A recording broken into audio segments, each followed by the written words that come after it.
नमस्कार नमस्कार नमस्कार दोस्तों, Hindi chess base India channel पर मैं निखिलेश जैन आप सभी का हार्दिक अभिनंदन करता हूं। दोस्तों, दिल्ली ओपन में अर्जुन इरगासी के अलावा डी गुकेश भी खेल रहे हैं। डी गुकेश, जिनके पास दुनिया के दूसरे सबसे युवा ग्रैंड मास्टर होने का रिकॉर्ड जो है उन्होंने दिल्ली में ही बनाया था, दिल्ली ओपन में, इसलिए दिल्ली ओपन उनकी फेवरेट जगह भी है। खैर, गुकेश ने कल अपनी लगातार छठी जीत हासिल की। दूसरे राउंड में वो श्रीलंका के उभरते हुए खिलाड़ी से हार गए थे और उसके बाद से लगातार वो जीतते चले आ रहे हैं और 6 जीत के बाद अब 7 पॉइंट के बाद अर्जुन के साथ जो है मैच उनका होने वाला है। वैसे एक प्रकार से कहें तो ये जैसे हमने देखा था पिछले कुछ समय में कि प्रज्ञानंद और निहाल जो है एक जोड़ी के तौर पर उभरे थे, और तो ये नए नए जीरो जय और वीरू आप कह सकते हो गुकेश और अर्जुन को, जो लगातार साथ में कई टूर्नामेंट खेल रहे हैं और शानदार प्रदर्शन कर रहे हैं। नेशनल सीनियर में भी गुकेश जो है ज्वाइंट विनर ही रहे थे, लेकिन टाई ब्रेक में अर्जुन चैंपियन रहे और अर्जुन जो है वो गुकेश जो है वो सेकंड स्थान पर रहे थे, दूसरे स्थान पर। अब ये देखना होगा कि जब दिल्ली ओपन में दोनों खिलाड़ी आज टकराएंगे तो क्या कुछ होता है। खैर, गुकेश की जो छठी जीत थी, इस जीत से आपको भी एक झलक मिलेगी कि किस तरह से गुकेश हो चाहे वो अर्जुन हो, अपने समकक्ष जो खिलाड़ी हुआ करते थे, जो ग्रैंड मास्टर हुए थे, जो 2500 या 2550, उनसे कैसे थोड़ा सा ऊपर जो है वो उठ चुके हैं, वो आपको इस गेम में नज़र आएगा। तो गुकेश ये मैच जो है ब्लैक पीसेस से खेल रहे थे। कार्तिक वेंकटरमन जो है वो वाइट से खेल रहे थे, ग्रैंड मास्टर। शुरुआत होती है D4, नाइट F6, C4 और यहाँ पर E6, night F3, D5, G3, सो बिशप B4 चेक, मतलब बोगो इंडियन ओपनिंग। बोगो इंडियन के बारे में अगर आपको डिटेल से समझना हो तो सागर भाई के इस पर लेक्चर है, सागर शाह ने इसमें काफ़ी अच्छे से काम किया हुआ है, तो ये आप वीडियोज़ और लेक्चर उनके सर्च कर सकते हो। बिशप D2, ओके, A5 यहाँ पे जो one of the main line है, बिशप G2 यहाँ पे डेवलपमेंट किया वाइट ने, कोई प्रॉब्लम नहीं, सब ठीक चल रहा है। कासल, क्वीन C2 वाइट खेलता है, सब स्टैंडर्ड लाइन है, कहीं से भी वाइट ने कोई गलती या कुछ भी नहीं किया अभी तक, ठीक है।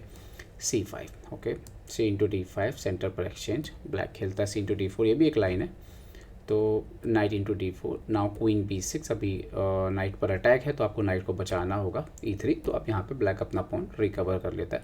अगर आप ध्यान से देखो तो ब्लैक का भी सारा प्रॉब्लम सॉल्व है, वाइट को भी ऐसा कोई इशू नहीं, तो पोजीशन इक्वल के आसपास चल रही है, ओके। कासल कर लिया यहाँ पर वाइट ने भी, सो नाउ नाइट C6, जो एक दो मोहरे बाकी हैं उनको भी खेल में लाते हुए नाइट × C6 का यहाँ पर चुनाव किया यहाँ पर कार्तिक ने, ओके। ये मैच खेला गया है वेस्ली सो और हरे कृष्णा के खिलाफ, वोइटास जैक और कार्लसन के खिलाफ, और वो दोनों मैच ड्रॉ रहे हैं वाइट पीसेस से, ओके। यहाँ पर एक्सचेंज, यही वेरिएशन खेला गया था उसमें भी। एंड नाउ यहाँ पर नाइट C3 खेला, जो कि शायद इससे पहले जो मूव्स खेले गए उसमें पता क्या किया, उस पर वाइट ने ना अपने इस रुक को जो है C1 पर लेकर के आया, डायरेक्ट ही उन्होंने C6 पर अटैक किया। यहाँ पर वाइट ने थोड़ा सा ब्लैक को टाइम दे दिया, जो कार्लसन का मैच हुआ था, जो हरे कृष्णा का मैच हुआ था। अब इसमें क्या हुआ कि इन्होंने टाइम दे दिया, इन्होंने नाइट C3 खेल दिया और अभी C6 पे कोई प्रेशर जो है उन्होंने नहीं डाला, ओके। तो यहाँ पर इसी बात का फ़ायदा उठाते हुए गुकेश खेलते हैं H5। अब चाहे आप अर्जुन का गेम देख लो, उसमें जिस तरह से H4 H5 का वाइट से यूज़ हो रहा है, चाहे आप गुकेश का मैच देख लो जिस तरह से H5 का मैच हो रहा है। एक समय था जब इसको ना इस तरह की शतरंज को पटिया शतरंज कहा जाता था। बहुत सारे लोग जो H5 करके खेलते थे, तो मध्य प्रदेश में एक भाषा है, वहाँ पे लोग बोलते पटिया शतरंज, मतलब पटिया मतलब एक पट्टी पे खेलने की कोशिश करना, कॉर्नर की पट्टी पे, किनारे की लाइन पे खेलने की कोशिश करना, और इतना अच्छा नहीं माना जाता था इसको, बस कहा जाता था कि इसका सामना करना कभी कभी मुश्किल हो जाता है। लेकिन टॉप लेवल पे जिस तरह से ऑनलाइन शतरंज आने के बाद H4 H5 का प्रयोग बढ़ा है, इसका मतलब साफ है कि कहीं ना कहीं जो है कुछ चीज़ें शतरंज में अभी भी छुपी हुई हैं जिस पे काम जो है और किया जा सकता है। और पिछले 1-2 साल में H4 H5 के ऊपर काफ़ी काम किया गया, चाहे वो वाइट से खेला जाए चाहे वो ब्लैक से खेला जाए, और बार बार उसका उपयोग दिग्गज खिलाड़ियों के खिलाफ भी हुआ है और वो भी मुश्किल में आए हैं। तो अगर स्टडी करके कोई करे तो डेफिनेटली जो है इसका काफ़ी इम्पैक्ट पड़ता है, ऐसा नहीं कि बिना मतलब खेल दिया गया। सो नाइट A4 खेला उन्होंने, ओके, क्वीन D8 वापस आ जाता, और इसके बाद जो शतरंज है ना वो देखने में बड़ी सीधी सीधी इक्वल सी दिखेगी कई जगहों पे, कई मौक़ों पे अगर आप इंजन लगा दोगे, लेकिन एक्चुअली वो सीधी सीधी है नहीं, ओके। रुक F7 अब वो आए और अब C6 पर अटैक किया। अब बड़ी बात यह है कि यहाँ पर गुकेश ने खेला H4, अभी C6 आप मार नहीं सकते, क्योंकि अगर अभी C6 मारने के लिए आए तो क्वीन बिशप D7 के बाद ये नाइट जो है वो मर जाएगा। तो उन्होंने पहले क्या किया, बिशप × B4, और एक्चुअली ये नॉवेल्टी भी थी, इससे पहले लाइन खेली नहीं गई, A × B4, B3 सपोर्ट लगाया नाइट पर, तो गुकेश ने बोला ठीक है, अभी भी कोई दिक्कत नहीं, आप मारो C6। उन्होंने खेला H3। नाउ बिशप H1, और अब यहाँ पर गुकेश खेलते हैं रुक B8। मतलब वो बोलते हैं कि रुक को हटाते हैं, बी वाले पॉन पर सपोर्ट लगाते हैं और बोलते हैं कि C6 अभी भी मर रहा है, मार लो। और कार्तिक वेंकटरमन ने इसको एक्सेप्ट किया। शायद यहाँ पर वो अपने नाइट को रिट्रीट करके कुछ इम्प्रूव कर सकते थे, बट उन्होंने इस चैलेंज को एक्सेप्ट किया। और जैसे ही उन्होंने क्वीन C6 मारा तो गुकेश ने बोला कि चलिए एक और पॉन ले लीजिए आप। अब ये जो पोजीशन आ रही है ये चैलेंजिंग है, और यहीं से सामने वाले का जो स्तर है और जो गुकेश का स्तर है वो साफ दिखेगा। गुकेश एक और पॉन दे रहे हैं, एक पॉन H3 पे पड़ा हुआ है, एक पॉन B4 पे पड़ा हुआ है, C6 का पॉन दे दिया और उन्होंने D4 एक पॉन और सेक कर दिया। क्यों कर रहे हैं? क्योंकि अगर अपोनेंट एक्सेप्ट करता है तो bishop B7, queen C4, bishop H1, king H1 के बाद हमेशा वाइट को इस डायगोनल पर एक बहुत टेंशन रहेगी राजा की स्थिति को लेकर के। और इसी बात को जो है कार्तिक वेंकटरमन जो है घबरा रहे थे, लेकिन बस शायद यही बेहतर था करना। अब इसके बाद यहाँ पर देखिए क्या होता है, क्वीन C5 खेला।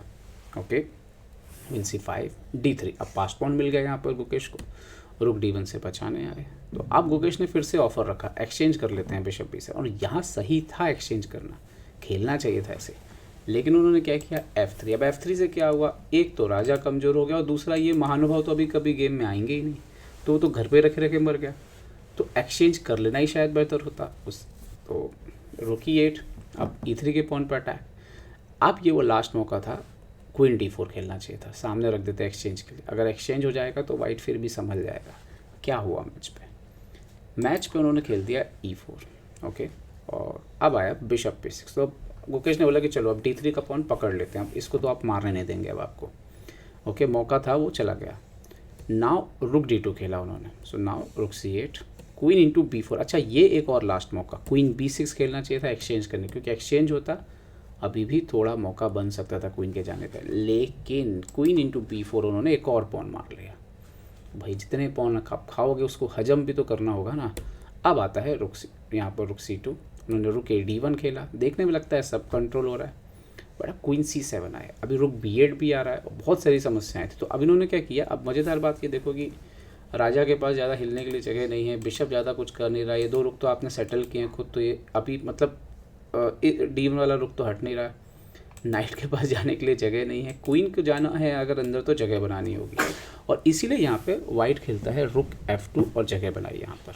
नाउ नाइट D5 आया यहाँ पर, किलर मूव, और इसके बाद जो है वो गेम यहाँ पर ख़त्म हो गया। क्योंकि अभी आप पॉन से अगर मारने के लिए जाते हैं, मान लीजिए E इंटू D5, सो रुक into F2, queen into F2 और क्वीन C2 के बाद गेम ओवर हो जाएगा। क्वीन D2 तो आप लोग को दिख गई होगी चाल, रुक E2 आ रहा था, क्वीन E1 गए। लेकिन अगली जो चाल आई, जैसे क्वीन A7 खेला, रुक को पिन किया, और वही झुकजोंग की पोजीशन है कि किस पीस को कहाँ पर रखें, कोई पीस ही नहीं हिल रहा है।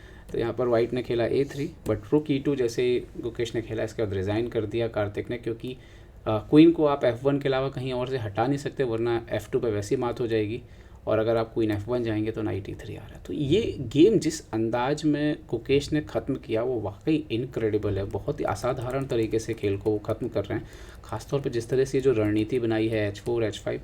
भले ही आप बोर्ड पर लगा के, इंजन पर लगा के बाद में कोई बोले कि इसका ये सही जवाब था, लेकिन ऑन द बोर्ड कार्तिक भी एक ग्रैंड मास्टर हैं, फिर भी देखिए आप उनके लिए कैसा असहज हो गया, और लगातार वो ऐसी पोजीशन में फंसते चले गए और पोजीशन एकदम से ही बहुत ख़राब हो गई।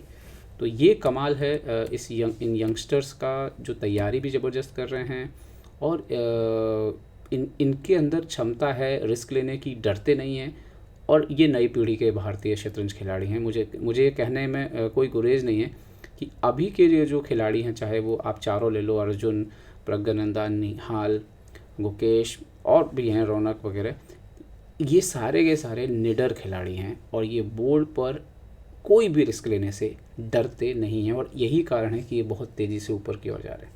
उम्मीद करता हूँ ये वीडियो आपको पसंद आया होगा। पसंद आया तो लाइक, शेयर और सब्सक्राइब करना ना भूलें। देखते रहिए chess base India. Chess base India के लिए मैं निखिलेश जैन। जय हिंद।